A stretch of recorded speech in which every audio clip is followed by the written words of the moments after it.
Doctora Kenny Molina, apreciados compañeros, bienvenidos a este foro, en el cual vamos a tratar sobre las teorías de la globalización. Quienes nos acompañan son los siguientes profesores: José Pastor Parada, Ana Montes, Dori Jaraque, Jesús Hurtado y quienes habla, Yuseli Barrera. Inicia el foro el profesor José Pastor. Él nos va a hablar de Alvin Toffler, quien plantea desde la teoría de la comunicación en su obra La Tercera Ola, que en este nuevo tiempo trae diferentes estilos de vida, forma de trabajar y de relacionarse consigo mismo y el cambio de la economía, conflictos políticos y una nueva forma de vida. En esta intervención comparto la visión general de la globalización desde la perspectiva de Albert Toffler, quien fue un escritor futurista estadounidense, doctor en letras, leyes y ciencias. Se le conoce por sus debates sobre la revolución digital, la nueva forma de ver las comunicaciones y tecnología. Analizó los efectos de la sociedad y sus modificaciones. Entre sus obras más sobresalientes se encuentran La revolución de la riqueza, El cambio de poder, El shock del futuro y La tercera ola. Este libro comprende 28 capítulos. Los primeros 24 hacen una descripción general de cada una de las tres olas y los últimos 4 él los emplea para concluir al respecto. La Edad Media cambia de cierta manera la industrialización porque tiene unos compromisos ya característicos por cada una de las asociaciones que se habían conformado dentro de este tiempo, y las primeras conformaciones, asociaciones que hay son las de los artesanos. Hay unos gremios, está el comercio y de carácter social. Ya la iglesia también cambia su punto de vista y es de carácter social.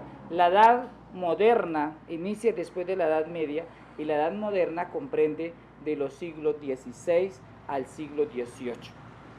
Hasta el siglo de lo que se llama la Revolución Francesa, el siglo de las luces. Y eso hace parte de la tecnología y eso hace parte de la comunicación. A estos cambios es a lo que Albert Toffler llama la teoría de los medios y de la comunicación. Entonces, aquí ya se reconoce el automóvil, hay herramientas, hay máquinas, la máquina de vapor, luego la electricidad, el petróleo. La familia que era extensiva pasa a ser nuclear. Hay hacinamiento en las ciudades porque las personas dejan las zonas rurales, dejan el campo, se vienen para las ciudades, y aquí se va fomentando la población. La edad moderna se cierra allí y pasamos a la edad contemporánea. La edad contemporánea se denomina la revolución tecnológica y va desde el siglo XVIII hasta nuestros días. Así que cada edad va cumpliendo con un parámetro. En ese tiempo ya la sociedad es superindustrial, hay computadora, hay ya la televisión se expande, analfabetos tecnológicos. Ya no hablamos hoy de los analfabetos que no saben leer o no saben escribir, sino ya hoy hablamos de los analfabetas tecnológicos, los que no pueden manejar un aparato, un artefacto del nuevo tiempo, un computador, por decir así. Hay un desarrollo expansivo del conocimiento y de la información. Es decir, que hoy hablamos de una mundialización de la economía, fenómenos de la globalización, de la información en manos de los usuarios. Hoy el que desee acceder a la comunicación, a la información, el mundo se lo provee. A eso es a lo que Albert Toffler llama que hay unos cambios trascendentales a nivel político, a nivel económico y a nivel social. Allí, al tener en cuenta cada una de estas etapas, de estas revoluciones de los tiempos, vamos llegando a lo que denominamos que Toffler da unas conclusiones. ¿Y cuáles son esas conclusiones que Toffler da?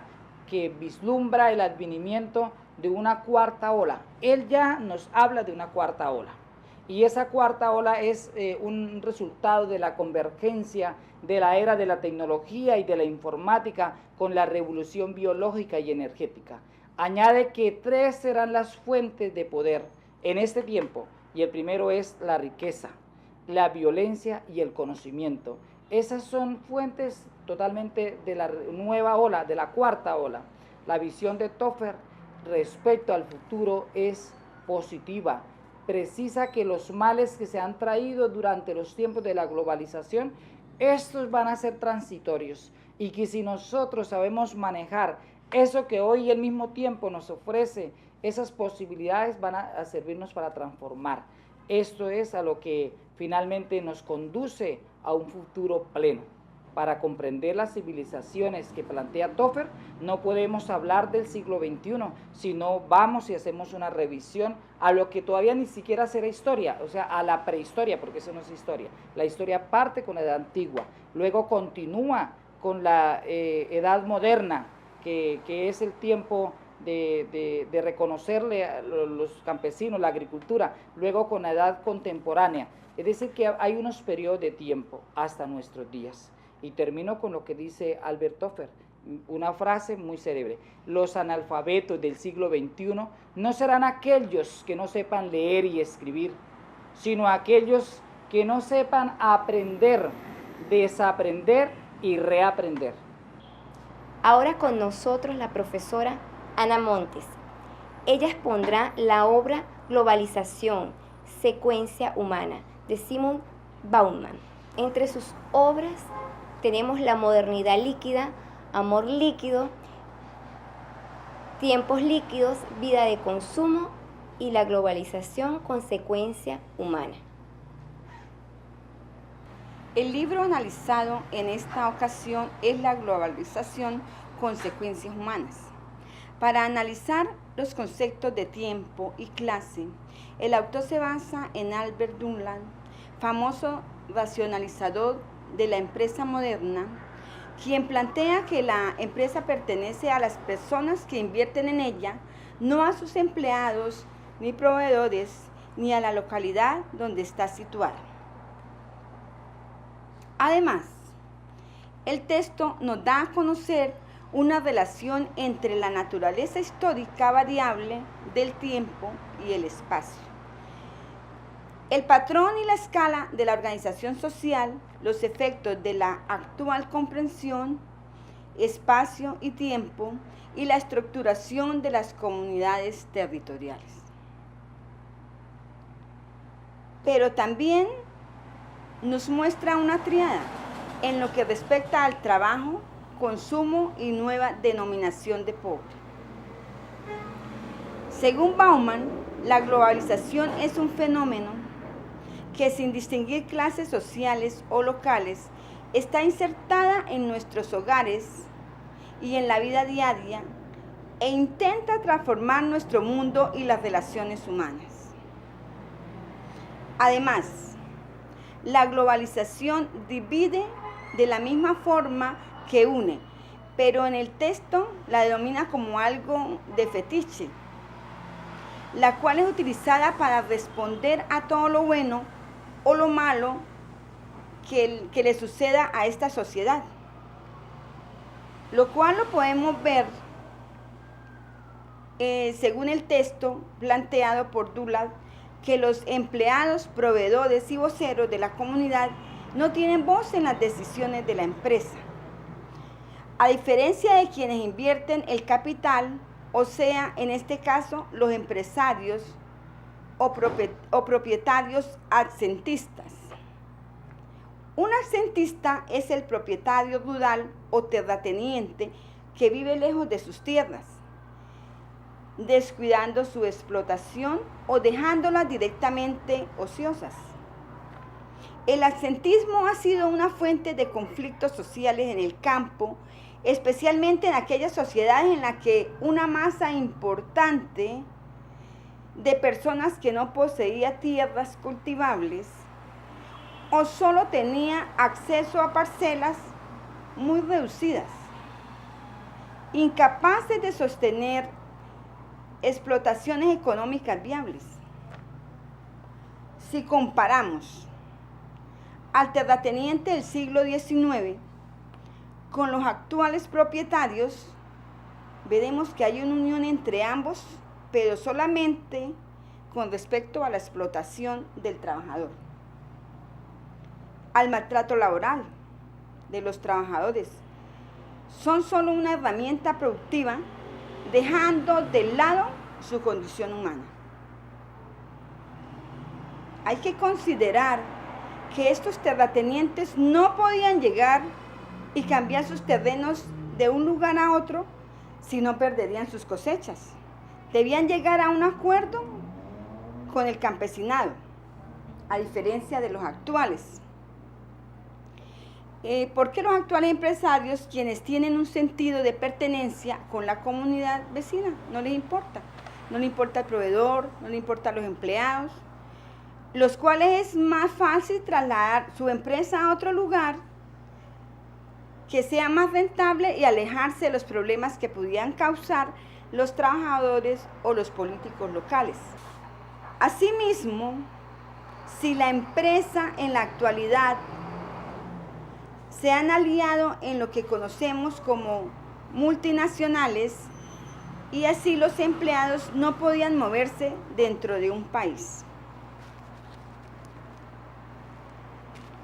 Ahora que se habla de unas transnacionales, estamos en mayores desventajas, porque dicha gestión de esta influencia por los movimientos financieros globales, que poco a poco o nada les interesa el bienestar de una comunidad de los trabajadores que tiene la empresa.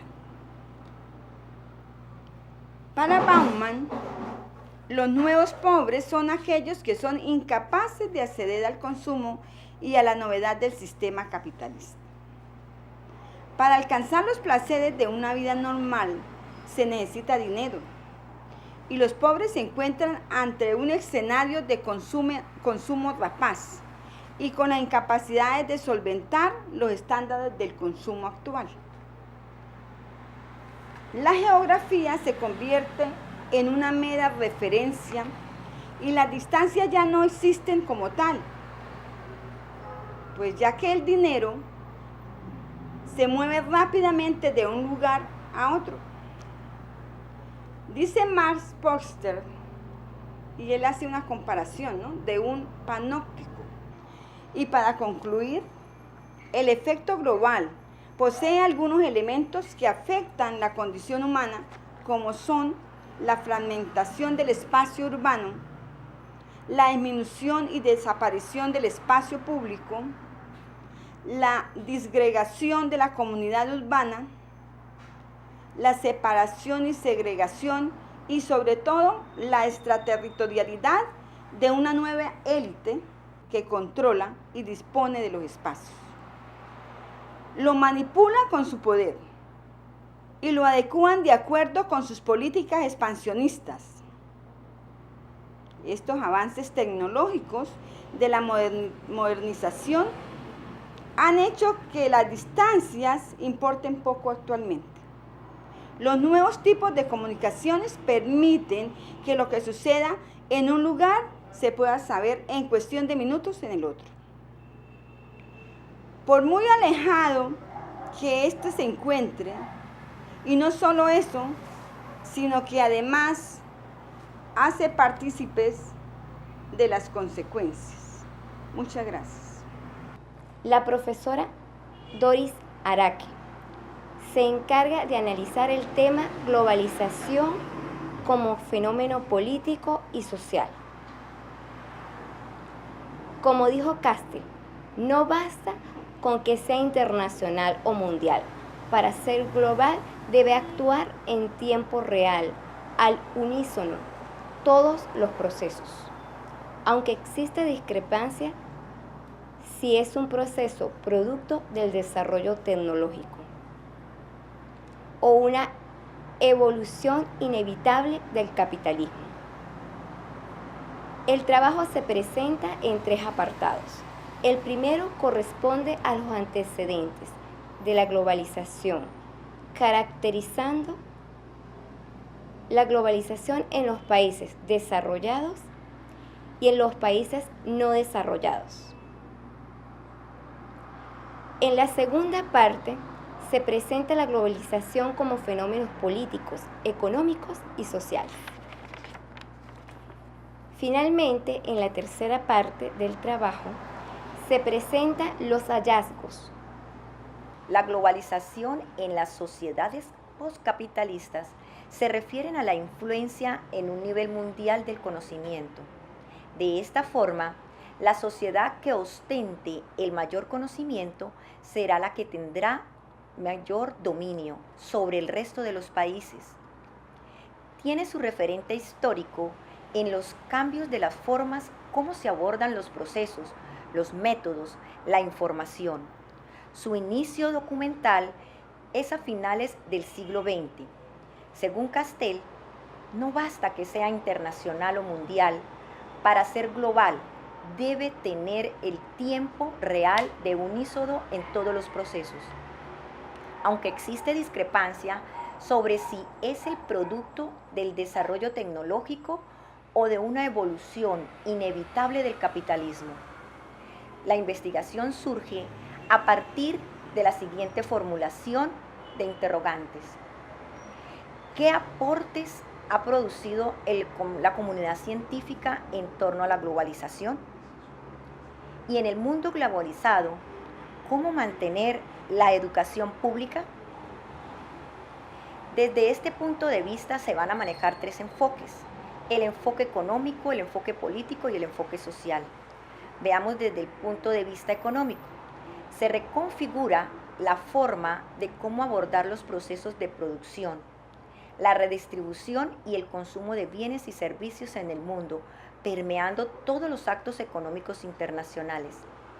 El conocimiento de una economía no está en una mente centralizada, por lo cual no es posible que una economía centralizada se produzcan cambios eficientemente. Según Castell, este trabajo puede ser genérico en el sentido en que la persona no es diferente a las máquinas y el problema no es de la persona, sino del puesto de trabajo asignado, donde recibe instrucciones, ejecuta y no adquiere diferencia en que lo que produzca sea un par de zapatos o produzca un programa de un ordenador. Es decir, se vuelve un ejecutor de tareas que puede ser sustituido por una máquina, o también se puede enviar a otro país, o se puede suprimir su trabajo formal en trabajo informal, el cual tiene poca defensa, reduciéndose simplemente a un cálculo económico. ¿Cuántos trabajadores? ¿Cuántas máquinas? Luego, el trabajo genérico son intercambiables. Ahora se habla del trabajo de autoprogramable. Es el que la empresa tecnológica ahorita está llamando como los talentos. Esto quiere decir que son las personas que tienen la capacidad de pensar, tienen autonomía intelectual, tienen capacidad de búsqueda de la información y realizan recombinaciones para redefinir las tareas. Ahora, desde el punto de vista social, nos muestra una evidencia de los efectos negativos de la globalización al redimensionar la categoría como un riesgo personal, local o regional, inclusive hasta colectivo, global o mundial. Es por esto que la escuela tiene que centrarse en la labor pedagógica, pero en un contexto social, no simplemente memorístico, es decir, que contribuya en la parte individual, colectiva, para ayudar a nuestros jóvenes o a los niños a que ellos se sientan apoyados en su casa, que también se sientan apoyados en las tareas escolares, que se sientan apoyados psicológicamente y que cuando hayan problemas sean los padres los que sean más abiertos a dialogar con los maestros de qué le está ocurriendo al joven o al niño. Pero muchas veces no sucede así, sucede lo contrario. Los padres de familia se relacionan con los maestros para protestar o reclamar qué le ha hecho a su hijo. Allí hay que establecer lazos de confianza, de tal manera que sean los maestros los que expresen a los padres de familia qué ha hecho con su hijo. Todo esto va a requerir de una cultura de la cooperación, del diálogo constante, donde los estudiantes, maestros y padres de familia estén involucrados en establecer unas comunidades dinámicas con propia autonomía, que generen ideas significativas y juntos puedan proponer, imponer cambios positivos en el sistema educativo a esta burocracia que nos controla.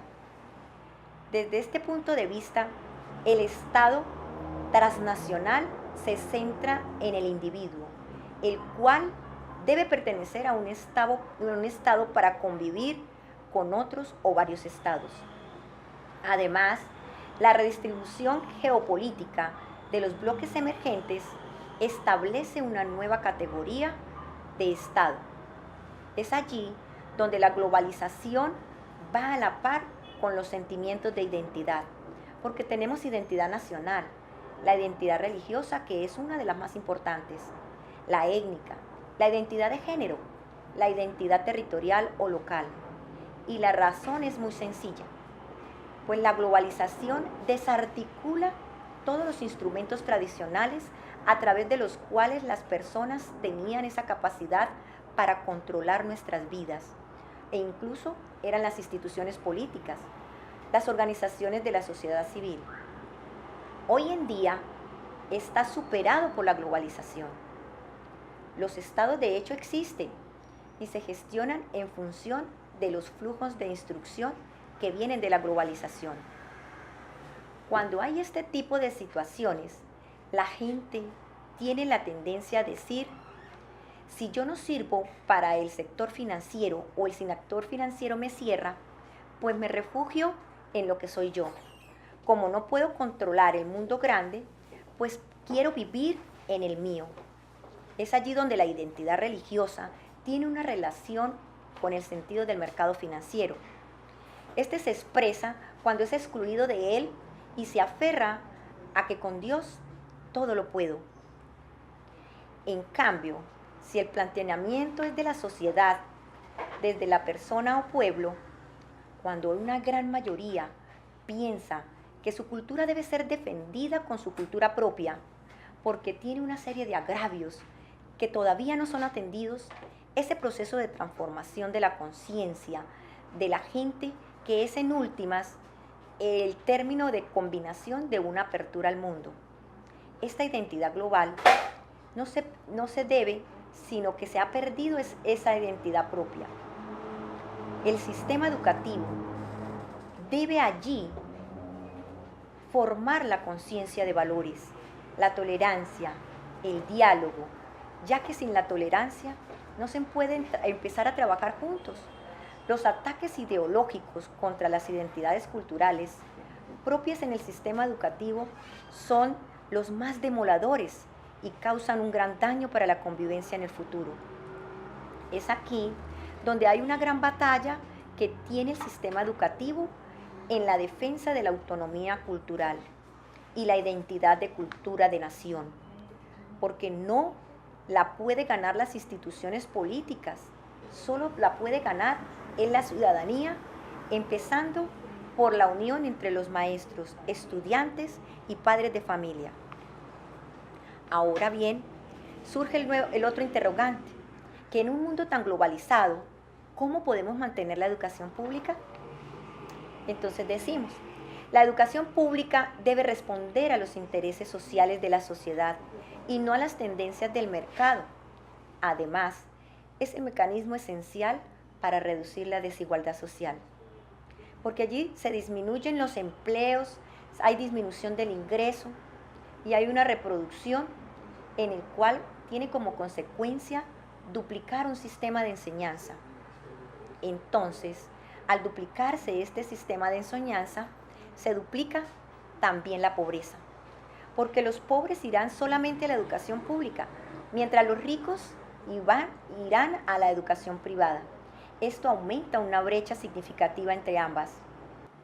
Es fundamental que se prevalezca la educación pública y solo se puede mantener a través de la calidad. Es decir, si por la misma calidad hay que pagar mucho para ir a la educación privada, pues solo allí se iría a mantener un grupo muy pequeño, que igual sería para mantener relaciones de noviazgo, relaciones de matrimonio, incluso solo para la reproducción de la clase élite. El problema de hoy en día es que casi todos los profesionales de la clase media piensan que la educación pública no es de calidad. El incremento de la calidad en el sector público debe tener en cuenta el número de estudiantes por grado, la dedicación del maestro, la capacidad tecnológica, los idiomas que son fundamentales en este mundo global, tanto que se pretende que para aprender un idioma extranjero hay que ir a una educación privada. La escuela pública debe ser capaz de reformarse a sí misma. Hoy la responsabilidad la tiene el maestro en la educación pública, porque con los pocos recursos que hayan, hay que mostrar la calidad. Por obvias razones, solo la educación pública de calidad es la que recupera la confianza del ciudadano y lucha por esos recursos que deben llegar a ella. Muchas gracias. El profesor Jesús Hurtado nos hablará sobre el libro titulado Ceguera Moral, la pérdida de la sensibilidad en la modernidad líquida, de los autores Bauman, Simon, Dworkis y Leonidas. Llevamos una vida acelerada, marcada por la banalización de la cultura y un consumismo acérrimo. En nuestra apresurada cotidianidad, la atención rara vez tiene tiempo para detenerse en los temas importantes, por lo que corremos el grave riesgo de perder nuestra sensibilidad ante los problemas de los demás. En esta obra, los autores reflexionan sobre el tipo de ceguera moral que define nuestras sociedades. Muchas gracias, profesora Yuseli. Zygmunt Bauman fue un sociólogo, filósofo y ensayista polaco de origen judío. Nació en Poznań, Polonia, el 19 de noviembre de 1925 y murió en la ciudad de Leeds, de Londres, el 9 de enero del 2017, el año pasado. Su obra, que comenzó en la década del 50, se ocupa, entre otras cosas, de cuestiones como las clases sociales, el socialismo, el holocausto, la hermenéutica, la modernidad, la posmodernidad, el consumismo, la globalización y la nueva pobreza. Desarrolló el concepto de la modernidad líquida, de la cual ya algunos compañeros ya han hablado ampliamente. Continuando con el tema del libro, en la introducción que inicia su amigo Leonidas Donskis y coautor del libro, y cabe informar que el libro fue escrito por los dos como un diálogo entre amigos a partir de la esperanza de que en algún lugar aún existe una tierra diferente capaz de oponerse a la pérdida de sentido, de criterio y en última instancia a la ceguera moral, que es de lo que nos corresponde hablar. Iniciemos con la primera. La primera parte se trata de los demonios y las personas terriblemente normales y cuerdas. En esta primera parte, los autores sitúan la problemática de la modernidad para Europa occidental, que luego se expandiría a América Latina y al mundo, con características como la despersonalización, la fragmentación de la sociedad e hiperracionalización. Sobre este término, hiperracionalización, encontré la siguiente conceptualización. Una de las tipologías de la duda patológica es la hiperracionalización. La padecen aquellas personas que en virtud de la duda sobre lo que es justo o erróneo hacer, no logran actuar. Las características anteriormente citadas, dicen los autores, representan la forma en las que las personas normales pueden esconder un monstruo en su interior. Esto es algo que vale la pena indagar. ya que realmente son las personas del común las que han causado daño empleando la traición, la indiferencia, el odio y el miedo para alcanzar el poder. Eso lo podemos ver en el diario vivir, en que muchas de las personas que consideramos que son buenas personas, en un momento de crisis sacan sus demonios interiores para hacer precisamente el mal.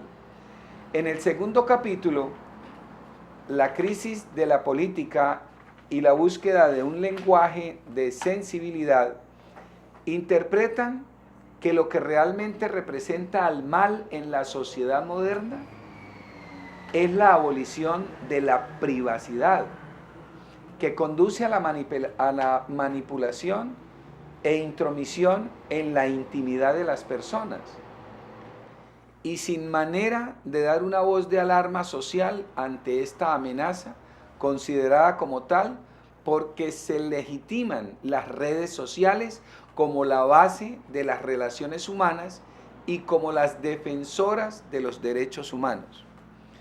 En este momento las personas pretenden o quieren pertenecer a una red social que a una comunidad real. Los autores afirman que en esta sociedad de consumo ya no existen los conceptos de derecho al secreto, privacidad o intimidad, y no hay diferencia entre lo público y lo privado, convirtiendo al ser humano en una demanda para sí mismo, pues se entiende que existo porque me ven, como sinónimo de éxito o reconocimiento. La tercera parte, titulada Entre el miedo y la indiferencia, la pérdida de sensibilidad, nos muestra que el ser humano vive entre el miedo y la indiferencia, en donde no se confía en la seguridad que nos proporcionan y por lo cual se vende la libertad. Teniendo la idea de que se vive en una época relativamente tranquila y feliz, sin embargo, el temor y el miedo son parte de la cultura popular. Lo anterior es también aprovechado por el mercado para ser incluido en la mecánica del consumo. Se vende miedo para comprar seguridad. La cuarta parte del libro, Arrasar la universidad, el nuevo sentido del sinsentido y la pérdida de criterios.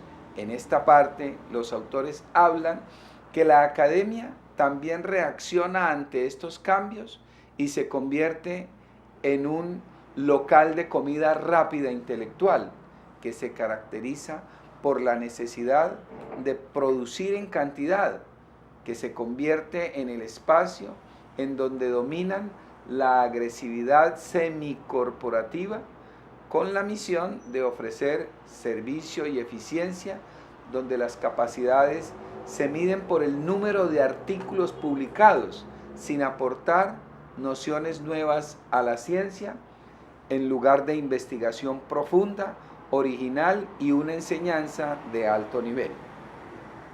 A manera de conclusión del libro, la ceguera moral representa un análisis centrado en el ser humano y su relación con otros.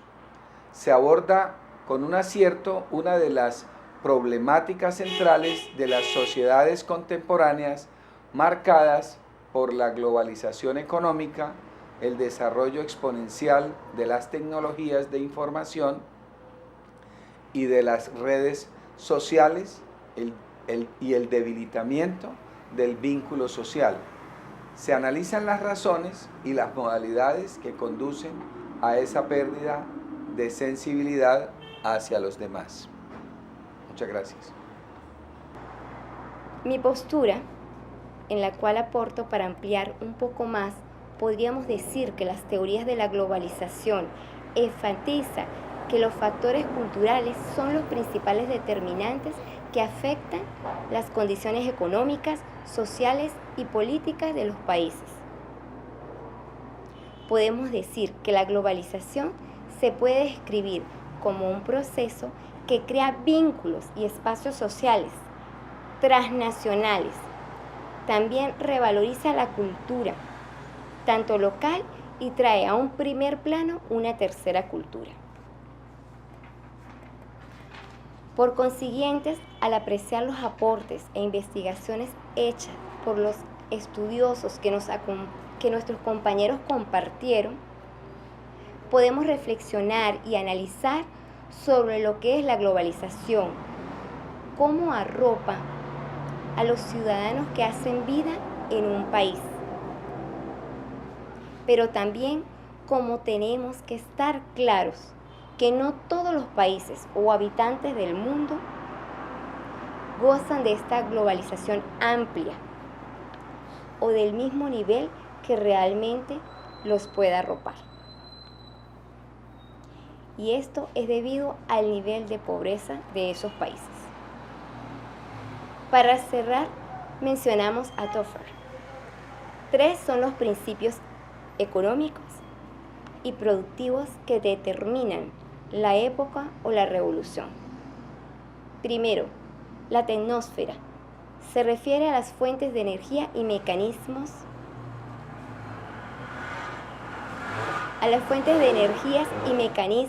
de producción. La segunda, la sociosfera, referente a los organismos e instituciones que conforman el Estado. La tercera, la infosfera, que designa los medios de comunicación imperantes en cada hora. Damos por finalizado este foro sobre las teorías de la globalización. Muchas gracias por su atención, apreciado público. Muchísimas gracias, profesor José Pastor. Con mucho gusto.